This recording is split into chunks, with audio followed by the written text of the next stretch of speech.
G'day guys, welcome to this episode of Today I Learned. Today I learned why saber-toothed tigers have such long canine teeth. So saber-toothed tigers were one of the largest cats that we know of that existed previous to at least the last ice age, and they had these incredibly long canine teeth. So canine teeth are the teeth that carnivores have, those really elongated teeth at the front of their mouths that allow them to obviously lock on to animals when they bite. And animals like lions and tigers, cheetahs, leopards, those big cats actually use these canines to apply pressure onto the arteries in the throat of the animals that they catch, so on the throat of their prey.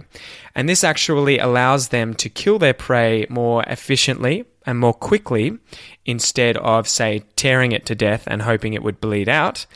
They prevent blood going to the head, or they suffocate it by crushing the throat, and the animal dies incredibly rapidly. So they avoid injury and the animal stops fighting, obviously, so they can eat it. Saber-toothed cats, on the other hand, didn't behave like this. And we know this because their canines were so long, it was obviously impossible for them to be able to exert a pressure bite on the throat without piercing the throat with these canines. And these canine teeth that they had were almost the size of daggers, where a canine tooth of a lion or a tiger is probably 2 or 3 inches long. The canine tooth of a saber-toothed tiger past its chin when it closed its mouth, and they were actually, I think, up to 8 or 9 inches long, maybe longer. So these teeth were actually used for stabbing, and it's a unique behavior to saber-toothed cats. They're believed to have gone for the throat of their prey, and obviously there's a lot of important biological or anatomical features in the throat, like your jugular vein, which takes blood from your brain to your heart, or the carotid arteries, which takes blood from your heart to your brain. And you also have your esophagus, or your windpipe, that you breathe air through into your lungs. So how did researchers work out exactly how these animals were killing their prey? Because it isn't just about stabbing. They scanned the skulls of these animals that they found fossilized, and they had a look at the bones and the bone thickness, and they saw that the bones were actually a lot thicker in the jaw and the skull of a saber-toothed tiger than they were in other big cats like leopards, tigers, and lions. And so this didn't only just mean that these bones were stronger and obviously could exert more force, but also that they held much larger muscle. So they obviously had a much stronger bite than big cats that are still alive today. So these guys could actually open their mouths a lot wider than other big cats, and they obviously had to in order to be able to bite an animal because of the huge teeth. If you couldn't open your mouth very wide and you had large teeth like that, you wouldn't be able to bite onto your prey.